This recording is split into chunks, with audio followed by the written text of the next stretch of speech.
Qué bueno saludarlos, hermanos. El Señor les bendiga rica y abundantemente. Espero que estén preparados para esta semana. El Congreso AMA va a estar poderosamente bueno. Prepárese, organice su tiempo, así como vimos en los anuncios, como vimos en las invitaciones. Y hoy vamos a continuar entonces con nuestra serie de mensajes basada en el libro de los Hechos, la que hemos denominado la manifestación poderosa del Espíritu Santo. Y aún continuamos con el inicio de la iglesia. Así que vamos a hacer un pequeño resumen de los primeros 5 capítulos que hemos visto hasta este domingo. El Señor Jesús asciende al cielo y deja a sus discípulos encargados de la gran comisión. Luego de esto, ellos son embestidos por el poder del Espíritu Santo. De inmediato, inicia la predicación del Evangelio poderosamente en manos del apóstol Pedro. Dice que la iglesia empezó a tomar unas características únicas. Perseveraban en la doctrina de los apóstoles, la comunión los unos con los otros, en el partimiento del pan y la oración. Eso era común en la iglesia. Viene luego el gran primer milagro de sanidad en manos de Pedro y de Juan. Con esto, los apóstoles entonces reciben una mayor autoridad y una firmeza en su liderazgo. Y aparece luego entonces la oposición. De inmediato, los líderes religiosos, al igual que con Jesús, levantan oposición contra la predicación de la palabra. La iglesia sigue creciendo y en medio de un excelente testimonio, ¿qué sucede? Viene la corrupción. Y aparece el ejemplo allí de Ananías y Zafira que estuvimos estudiando. La iglesia entonces aprende que aún siendo salvos, aún habiendo depositado la fe en Jesucristo, la pecaminosidad del ser humano se mantiene. Ante el pecado entonces vino la disciplina de Dios. Los apóstoles entonces seguían haciendo señales y maravillas y por supuesto continuaba la predicación poderosa del Evangelio. Y también que continuó la predicación. Pero la iglesia no desmayó y vimos que en el capítulo 5, verso 42 decía lo siguiente: no cesaban de enseñar y de predicar la palabra de Dios. Esto era el resultado de todo lo que estaba sucediendo. En medio de la oposición, la iglesia se había llenado de valor, se había llenado de denuedo, Dios les había dado el poder del Espíritu Santo y no cesaban de predicar el Evangelio de Jesucristo. El mensaje pasado aprendimos 5 principios sobre la iglesia. La iglesia ora con fervor, la iglesia teme a Dios, la iglesia predica el Evangelio en obediencia, la iglesia confía plenamente en Dios y la iglesia sufre afrenta por el Evangelio. Entonces, podemos resumir que lo que hemos aprendido hasta aquí, de manera general, así es lo siguiente: la iglesia ha sido embestida por el poder del Espíritu Santo para predicar el Evangelio. Que la iglesia tiene unas características únicas porque la iglesia pertenece a Cristo. La iglesia siempre tendrá oposición. En la iglesia encontramos la pecaminosidad de sus miembros. Que Dios en su iglesia ejercerá disciplina si es necesario. Y que el Señor sigue obrando milagros a través de ella, a través de cada uno de sus miembros. Y es el mayor milagro que opera la iglesia es llevar el mensaje de salvación y ver con nuestros propios ojos la gente convertirse. Vemos también que en la medida que la iglesia fue creciendo, también fue adquiriendo una dinámica, fue adquiriendo una estructura. Veamos algunas cosas que pasaban en la iglesia de manera práctica. Se reunían en lugares específicos y en horas específicas. Los creyentes también se reunían ¿a qué? A cenar en horarios específicos. Se recogía dinero y bienes y eran administrados en manos de los apóstoles y se distribuían a aquellos que tenían necesidad. Era necesario también que los líderes trataran con el pecado de los nuevos creyentes. Todas estas actividades pues exigían un nivel de organización. La iglesia se volvió entonces más estructurada, la iglesia empezó a tomar forma, pero la iglesia seguía perteneciendo a Jesús. El Espíritu Santo estaba obrando a través de ella. Hoy pues entraremos en el capítulo 6 y veremos algunas otras cosas que van a suceder dentro de la iglesia, pero también aprenderemos nuevos principios para poder afrontar esas nuevas situaciones que vienen con el crecimiento de la iglesia. El título que tenemos para hoy es Un liderazgo lleno del Espíritu Santo. El liderazgo de la iglesia debe ser lleno del Espíritu Santo. Antes de continuar, vamos a orar. Padre, alabado es tu nombre. Tú eres el Dios de los cielos y tú estás sentado en tu trono de gracia y de justicia. Desde allí gobiernas tú el universo, esta tierra y toda la humanidad. Gracias, Padre, porque nuevamente nos permites escuchar tu palabra, un nuevo mensaje para hablar a nuestro corazón. Te pedimos que sea tu Santo Espíritu, Señor, hablando a nuestro corazón, grabando principios que transformen nuestro carácter. Padre, en el nombre de Jesús, te pedimos que podamos estar concentrados. Quita todo tropiezo en la tecnología, que el mensaje pueda llegar claramente. Que tu Espíritu Santo siga trabajando a través de nosotros para llevar el Evangelio de salvación a todos aquellos que nos rodean. Gracias, Padre, en el nombre de Jesús. Amén y amén. Vamos a ir entonces al libro de los Hechos, capítulo 6, y vamos a dar lectura de los versículos 1 hasta el versículo 7. Acompáñenme pues en la lectura y yo espero que estés preparado con tu Biblia, con tu pluma y también con una libreta. Allí el Espíritu Santo te va a hablar a ti de manera personal. Y esto también te permite que durante la semana tú puedas repasar todos estos principios. Vamos a leer. Versículo 1. En aquellos días, como creciera el número de los discípulos, hubo murmuración de los griegos contra los hebreos, de que las vidas de aquellos eran desatendidas en la distribución diaria. Entonces los 12 convocaron a la multitud de los discípulos y dijeron: no es justo que nosotros dejemos la palabra de Dios para servir a las mesas. Buscad pues, hermanos, de entre vosotros a 7 varones de buen testimonio, llenos del Espíritu Santo y de sabiduría, a quienes encarguemos este trabajo. Y nosotros persistiremos en la oración y en el ministerio de la palabra. Agradó la propuesta a toda la multitud y eligieron a Esteban, varón lleno de fe y del Espíritu Santo, a Felipe, a Prócoro, a Nicanor, a Timón, a Pármenas y a Nicolás, prosélito de Antioquía, a los cuales presentaron ante los apóstoles, quienes orando les impusieron las manos. Y crecía la palabra del Señor, y el número de los discípulos se multiplicaba grandemente en Jerusalén. También muchos de los sacerdotes obedecían a la fe. Hoy extraeremos 4 principios de este pasaje que nos servirán para aplicar a nuestra iglesia, la iglesia que está en crecimiento.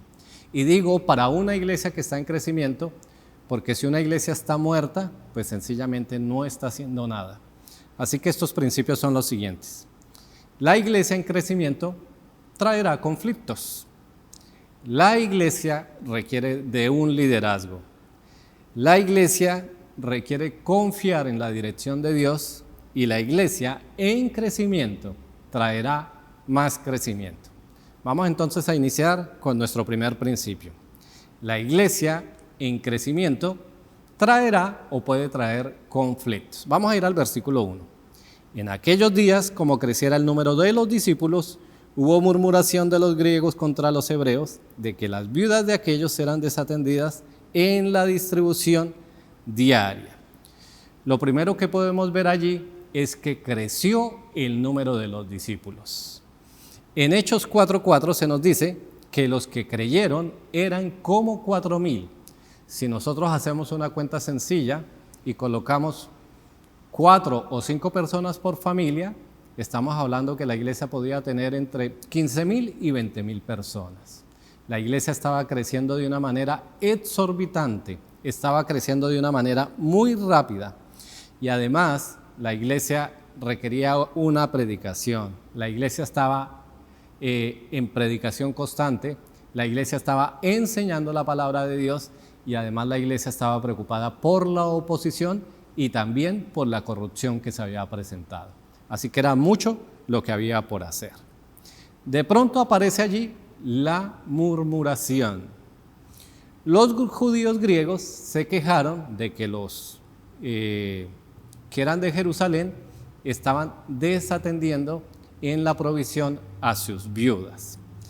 En realidad, el riesgo inminente, ¿cuál era? No era precisamente la murmuración. En realidad, lo que podía suceder es que la iglesia se podía dividir. A un lado estarían los judíos griegos y al otro lado los judíos hebreos, es decir, los que vivían allí en Jerusalén. El riesgo inminente era que Satanás estaba atacando a la iglesia. Y Satanás primero la atacó ¿con qué? Con la oposición, luego con la corrupción y luego ahora la estaba atacando ¿con qué? Con una posible división. Satanás no descansa en ningún momento, Satanás no ha descansado y Satanás no descansará en atacar la iglesia de Jesucristo. Por eso debemos estar ¿qué? Firmes en la palabra de Dios. Ahora, ¿por qué pudo haber sucedido esto? Bueno, pueden haber varias causas. No tenían una organización logística, no pensaron en un crecimiento tan rápido. También me imagino que los judíos griegos pensaron que había tráfico de influencias. Los que eran originarios de allí de Jerusalén estaban favoreciendo a sus viudas, pero también había inmadurez dentro de la iglesia. Entonces allí había un conflicto, había una posible división y esto requería ser tratado. Así que lo que podemos aprender con este primer principio es que la iglesia cuando crece, la iglesia cuando está funcionando, la iglesia cuando está haciendo su trabajo, van a venir conflictos, pero es importante entonces resolverlos. Entonces, ¿qué hacer? Esto me lleva entonces al segundo principio. La iglesia requiere un liderazgo. Vamos a ir al versículo 2. Entonces los 12 convocaron a la multitud de los discípulos y dijeron: no es justo que nosotros dejemos la palabra de Dios para servir a las mesas. Pues allí vemos, primero que todo, que la iglesia debe tener un liderazgo unánime. Entonces los 12 convocaron a la multitud. Lo más probable es que la conversación pudo haber surgido entre 2 o 3 de ellos. Pero ellos como grupo, los 12 estuvieron unánimes. Con seguridad tuvieron una reunión. Ellos disertaron, ellos meditaron, ellos sobre todo oraron juntos y decidieron los 12 unánimemente, unidos, convocar entonces a toda la multitud. Lo otro que podemos ver es que el liderazgo requiere tomar constantemente decisiones. Ellos lo que dijeron: buscad pues entre vosotros 7 varones. Ellos habían entendido que el trabajo que requería toda esta cantidad de personas de ser atendidas no lo podían hacer ellos solos. Ellos necesitaban apoyo. Así que ellos decidieron que tomar una decisión. Invitaron a la multitud y le dijeron: buscad entonces 7 varones. El crecimiento fue espontáneo. A lo mejor ellos mismos estaban sorprendidos de la obra que estaba haciendo el Espíritu Santo. Ahora, este problema incluía 2 aristas. Por un lado, había murmuración. Por el otro lado, no se estaban atendiendo a determinadas viudas. Y el meollo de todo este asunto era que esto podía ¿qué? Fracturar la iglesia, dividirla. Así que bueno, la murmuración requería ser tratada ¿con qué? Con la palabra de Dios. Pero la atención a las viudas requería ser tratada ¿cómo? Con una actividad logística, física. Alguien necesitaba encargarse de eso. Alguien necesitaba llevar las cuentas, llevar un listado de nombres, hacer toda esa logística administrativa que era necesario para atender a todas estas viudas que estaban siendo desatendidas. Ahora, esto nos debe llevar a pensar con claridad que el liderazgo debe tener una visión clara de lo que es el ministerio de la palabra de Dios. En la parte B del versículo 2 dice lo siguiente: no es justo que nosotros dejemos la palabra de Dios para servir a las mesas. Y el versículo 4 nos dice: y nosotros persistiremos en la oración y en el ministerio de la palabra de Dios. Aquí aprendemos algo. La oración y el ministerio de la palabra de Dios siempre están como unidos. Nosotros no podemos tener el ministerio de predicación de la palabra de Dios sin estar acompañado de una oración permanente. La iglesia debe orar constantemente, como dice en 2 de Tesalonicenses 5:17, orando sin cesar. La iglesia no debe detener la oración. La iglesia debe orar individualmente, la iglesia debe orar en grupos pequeños y la iglesia debe orar congregacionalmente, tener tiempos especiales para que todos juntos, por motivos específicos, estemos orando por la iglesia, por su crecimiento, por la edificación, por el alcance, por el evangelismo. Eso es lo que debe estar haciendo la iglesia. Ahora, respecto a los apóstoles, no es que ellos hubieran dicho esto porque ellos se creyeran más importantes. Como quien dice, bueno, nosotros no tenemos por qué estar atendiendo mesas. Tampoco es que atender mesas no fuera parte de la obra. Por supuesto que atender las mesas para atender las viudas era parte del ministerio de la palabra de Dios. Lo que sucedió es que ellos entendieron que ellos eran los apóstoles de Jesús. Ellos, por revelación del Espíritu Santo, cada vez más entendían cuál fue el ministerio que hizo específicamente el Señor Jesús con ellos 12. ¿Por qué Él trató específicamente con ellos 12? Precisamente para que ellos como líderes empezaran a colocar el fundamento de la iglesia. Entonces su objetivo era llevar el evangelio hasta lo último de la tierra, partiendo desde Jerusalén, ir y hacer discípulos a todas las naciones, como nos dice el evangelio según San Mateo, capítulo 28, del 18 al 20. Ellos entendieron en ese momento que lo importante ante este inicio de la iglesia era colocar los fundamentos. Vamos a ir un momentito al libro de Efesios, capítulo 2, versículo 20. Esta epístola que escribió el apóstol Pablo a la iglesia en Éfeso.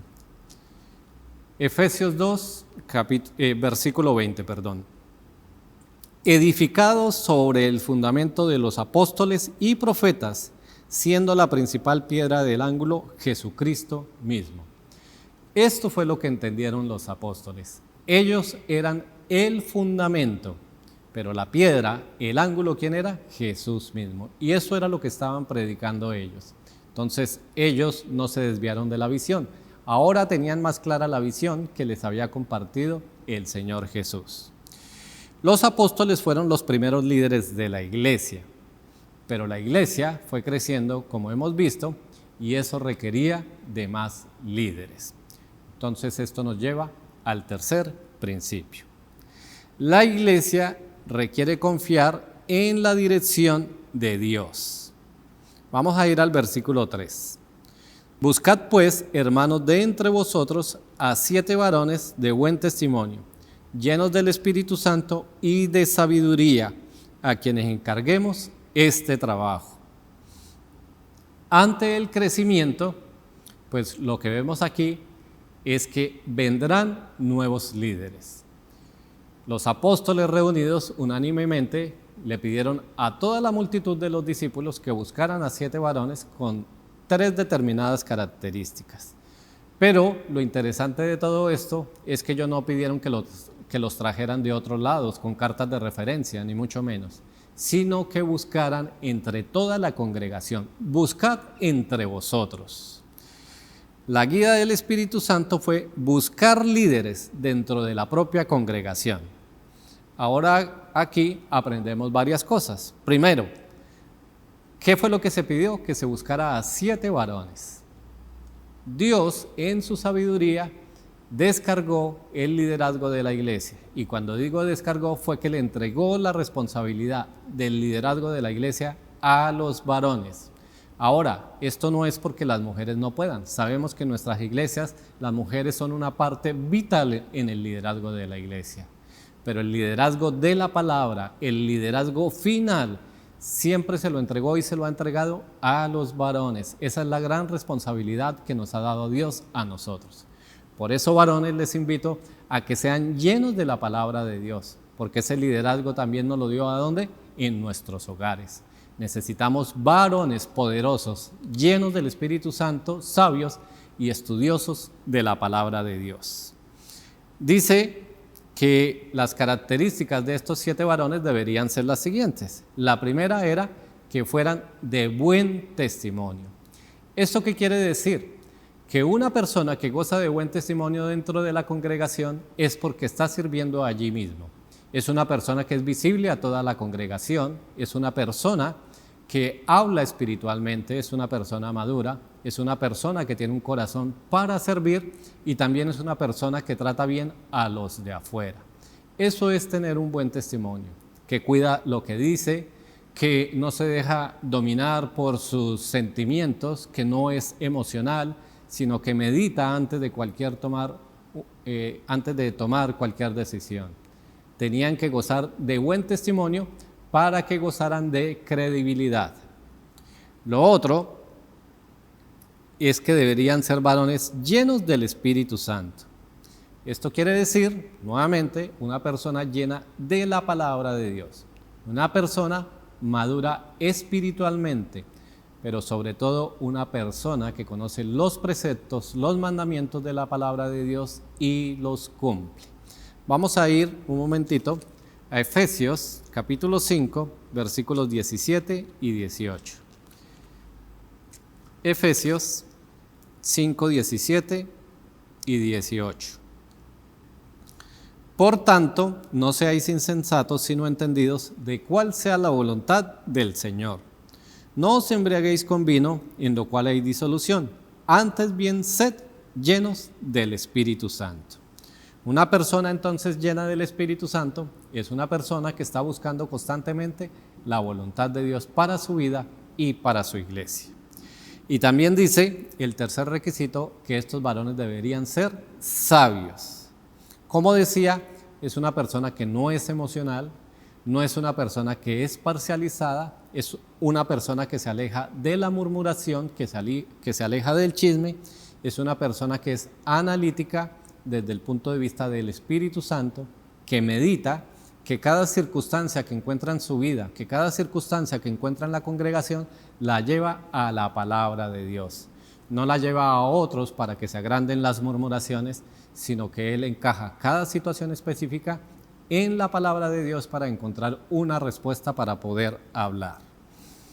Es un hombre que es temeroso de Dios. Proverbio nos lo enseña. El principio de la sabiduría, ¿cuál es? El temor a Dios. Es la persona que conoce bien la palabra de Dios. Ese era el requisito de estos varones. Ahora, una cosa maravillosa es que aquí estos líderes salieron de la propia congregación. Qué bueno sería que en todas las iglesias locales, los líderes, los pastores, cada quien que tiene un liderazgo ministerial pueda salir de la propia congregación. ¿Por qué esto es mejor? Porque cuando un líder sale de su propia congregación, conoce el entorno, conoce el contexto, conoce el ambiente, conoce absolutamente a toda la congregación y la puede entender mejor. ¿Eso qué permite? Que pueda tener una mejor respuesta para las necesidades de sus fieles y para las necesidades en conjunto de la congregación y de aquellos que se están acercando a la congregación. Así que oremos permanentemente. Gracias a Dios, muchos de nuestros líderes en Redención han salido de las filas de Redención. Ahora, no estoy diciendo que no puedan venir líderes de otro lado preparados o que de Redención no salgan líderes para otras iglesias. Lo importante es que estén preparados en la palabra de Dios. Pero qué hermoso es que los líderes puedan ser preparados dentro de sus propias congregaciones. Lo otro que podemos aprender es que los apóstoles no hicieron acepción de personas. Los apóstoles entendieron que la mejor recomendación podía venir de la congregación porque ellos eran quienes conocían los varones que estaban sirviendo. Ellos no dieron instrucciones parcializadas. Por ejemplo, no dijeron, bueno, que sean 4 hebreos y 3 griegos o cosas así. Ellos sencillamente pidieron requisitos espirituales para servir. Ellos también confiaron en la congregación. Vamos a leer versículos 5 y 6. Agradó la propuesta a toda la multitud y eligieron a Esteban, varón lleno de fe y del Espíritu Santo, a Felipe, a Prócoro, a Nicanor, a Timón, a Pármenas y a Nicolás, prosélito de Antioquía, los cuales presentaron ante los apóstoles, quienes orando les impusieron las manos. Agradó a toda la congregación y eligieron entonces ¿a qué? A 7 varones. Eso dio la oportunidad que la congregación se reuniera, que la congregación orara, que la congregación pudiera analizar, porque con seguridad hubo más de 7 prospectos para este liderazgo. Pero después de consultas entre ellos mismos, llevaron finalmente a los 7 varones que ellos habían pensado delante de los apóstoles. Un detalle importante aquí: los apóstoles hicieron una consulta con la congregación y la congregación reaccionó ante esa petición de los apóstoles. Y una vez que ellos tenían en prospecto a estos 7 varones, los llevaron delante del liderazgo para que ellos los aprobaran, y luego que los aprobaron, entonces les impusieron las manos y oraron por ellos. Y esto es importante, porque desafortunadamente en algunas congregaciones se ha malentendido el papel de la congregación o se ha malentendido el papel de los pastores en cuanto a la autoridad tiene que ver. En algunas congregaciones el pastor lo quiere hacer todo y él tiene la última palabra en absolutamente todo y no quiere que participe absolutamente nadie, sino solo las personas en que él confía ciegamente. No confía en absolutamente nada más, sino en un círculo muy cerrado. En otras congregaciones entonces se le da la autoridad a toda la congregación y aún pierde la autoridad espiritual el pastor. Y aquí lo que nos enseña la palabra es que hay un liderazgo, pero el liderazgo es equilibrado. El liderazgo son las personas que son maduras en la fe y ellos están guiando a las ovejas, a todo el redil. Pero en medio de esta madurez, para que la iglesia crezca también en espiritualidad, en madurez espiritual, le da la oportunidad de servirse ellos los unos a los otros. Una manera de servirse aquí fue que pudieran discutir un tema muy importante: el liderazgo de 7 varones. Ellos revisaron entre todos los varones que habían allí y pudieron sacar a 7 varones. Por supuesto que debieron haber muchos más para una congregación de entre 15,000 y 20,000 personas. Pero ellos sacaron a estos 7 que tenían todos estos requisitos. Cuando llegaron delante de los apóstoles encargados de la responsabilidad fueron los que decidieron que ellos sí eran aptos. Ellos aprobaron lo que colocó la congregación delante de ellos. Así que, ¿qué hicieron? Les impusieron las manos y oraron por ellos. Esto lo que quería decir, como nos lo explicó el pastor en el mensaje pasado, es que ellos sencillamente estaban transmitiéndoles la responsabilidad y el ministerio que tenían ellos a su cargo. Y en realidad lo que tenemos aquí en Hechos 6 es el inicio del diaconado en la iglesia local. La palabra que se traduce aquí para servir en las mesas es la palabra griega diakonein, que ahora nosotros la pronunciamos como diáconos, que se deriva de una palabra que significa asistente, mesero o uno que ministra a otro. Es decir, que ser un diácono es servir. El diácono tiene unos requisitos para servir. Eso nos lo enseña en las cartas de Timoteo. Hay una gran diferencia entre el diácono y el pastor. Los dos tienen básicamente los mismos requisitos, pero la diferencia es que está en que el pastor debe ser un buen enseñador de la palabra de Dios. Y el diácono tiene todas las mismas responsabilidades, los mismos requisitos, pero él está más encargado a administrar las cosas físicas de las congregaciones. Ahora, tanto el uno como el otro tienen la misma responsabilidad espiritual dentro de la congregación, que es ministrar la palabra de Dios y edificar la iglesia. Entonces, lo que podemos aprender aquí es que la iglesia está creciendo, requiere más líderes, estos líderes traen mayor organización, mayor edificación de la palabra, mayor evangelismo, y entonces ¿esto qué va a traer?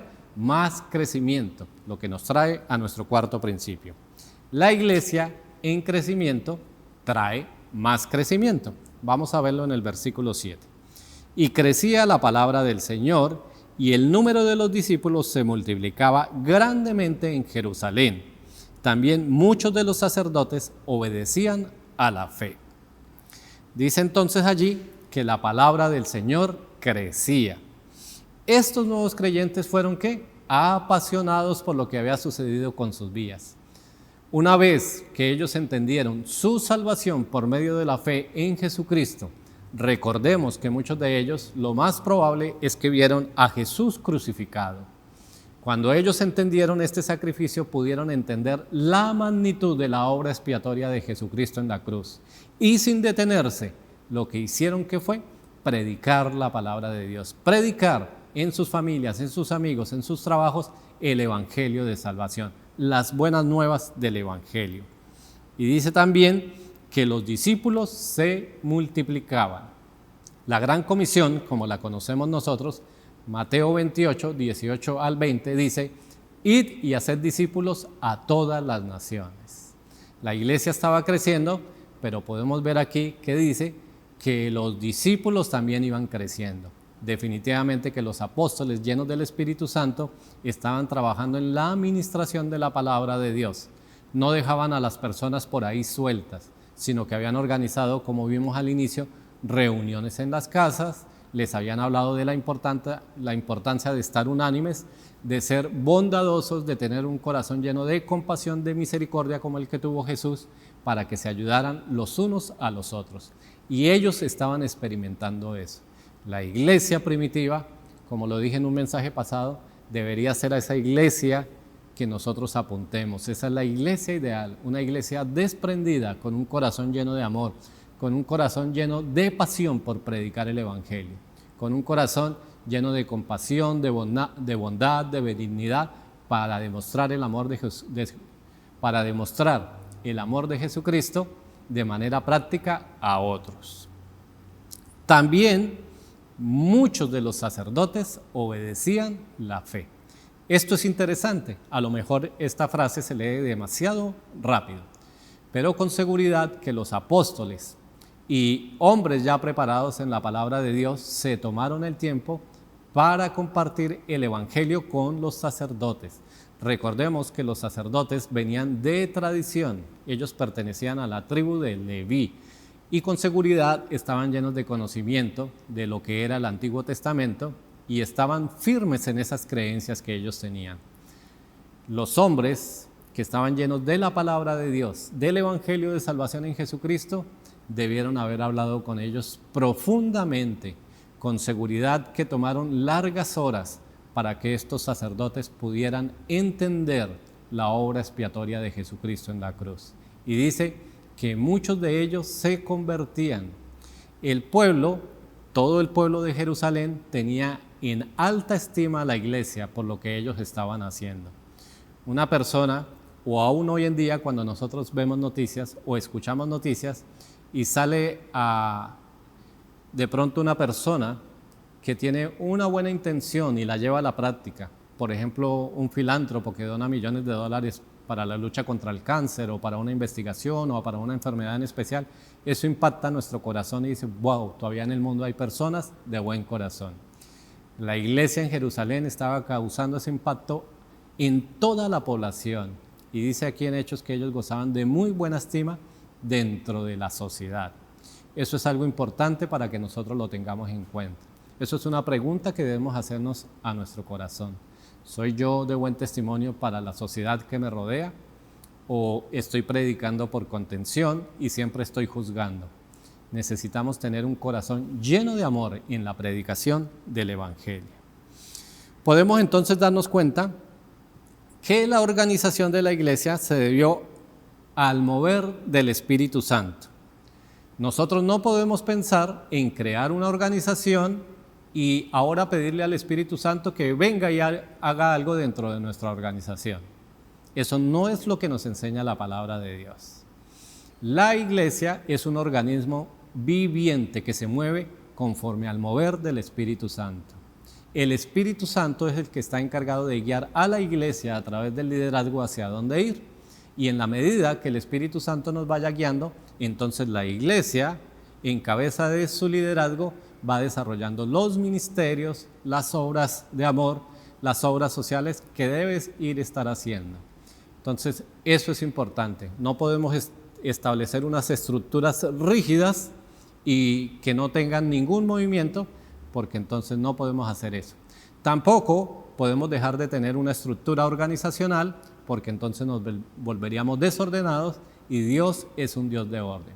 Como todo, un principio que está de tapa a tapa en la Biblia es ser equilibrados, como nos lo enseñó el Señor Jesús. Así que en oración unánimes atendemos lo que nos está mostrando el Espíritu Santo, y en base a eso estamos entonces, ¿qué? Moviendo nuestra organización, pero sobre todo la iglesia debe ser una iglesia que está permanentemente en oración para poder entender lo que el Espíritu Santo habla, la voluntad de Dios para cada iglesia local. Ahora, otra cosa importante que debemos aprender acá es que la iglesia, con todo esto que le estaba sucediendo allí en Jerusalén, pues era una iglesia que necesitaba estar preparada para salir al mundo gentil. Acuérdese que el mandamiento para la iglesia fue en Hechos 1:8, voy a repetirlo: pero recibiréis poder, y cuando haya venido sobre vosotros el Espíritu Santo, me seréis testigos en Jerusalén, en toda Judea, en Samaria y hasta lo último de la tierra. La iglesia debería predicar primero en Jerusalén y luego en Judea, y luego salir ¿hacia dónde? Hacia Samaria y hacia hasta lo último de la tierra. Así que todo empezó la predicación con el pueblo judío, luego saldría de allí para el pueblo gentil. La iglesia debería estar preparada para cuando llegara al mundo gentil ser de más impacto. Con esto entonces vamos a concluir. Si la iglesia está en proceso de crecimiento, tanto espiritual como de miembros, está por buen camino, porque está haciendo la obra que el Señor Jesucristo le encargó. La iglesia con seguridad enfrentará conflictos, pero si tiene un liderazgo firme, con seguridad podrá salir victoriosa. Y por último, si la iglesia reproduce el discipulado bíblico que nos enseñó Jesús, reproducirá un liderazgo lleno del Espíritu Santo. Vamos a orar. Padre, te alabamos y te bendecimos, Señor. Tú eres el Dios Todopoderoso. Tú, Señor, nos has dado un mensaje poderoso el día de hoy. Te pedimos, Señor, para que cuando la iglesia nuestra tenga conflictos, los podamos resolver, Señor. Que el liderazgo, Señor, nos guíe siempre por buen camino. Te pedimos por todos los líderes de nuestra iglesia, Señor, que sean varones sabios, llenos del Espíritu Santo, de buen testimonio, que tengan la capacidad de estar firmes en la palabra de Dios, que sirvan constantemente en la predicación y en la edificación de la iglesia que tú les has dado. Padre, ayúdanos a confiar en la dirección tuya, Señor, que seamos sensibles a la guía, Señor, del Espíritu Santo.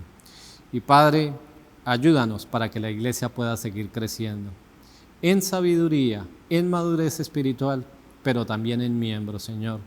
Te pedimos que lleguen más personas a nuestra congregación, que cada uno de los que hoy pertenecemos pueda, Señor, con ánimo, con denuedo, predicar el mensaje de salvación. En el nombre de Jesús te pedimos que cada día podamos ser de testimonio en nuestros lugares de trabajo, a la sociedad en general, en sitios específicos, en detalles específicos, por más pequeños que sean, que la gente pueda ver en nosotros la luz de Jesucristo. Gracias, Padre. Te pedimos estas cosas en el nombre de Jesús. Amén. Como siempre, al terminar, una palabra para nuestros invitados. Hoy hemos estado hablando de principios para la iglesia, pero para pertenecer a la iglesia, tú necesitas ser un hijo de Dios. La pregunta para ti: ¿estás seguro de ser un hijo de Dios? La Biblia nos enseña que necesitamos reconocer que somos pecadores delante de Dios. Necesitamos pedirle al Salvador, a nuestro Señor Jesucristo, que venga a nuestra vida, a nuestro corazón y tome control de ella. Así que yo te invito para que en la intimidad de tu corazón, en la intimidad de un tiempo, tú puedas entregarle tu vida a nuestro Señor Jesús. El Señor les bendiga.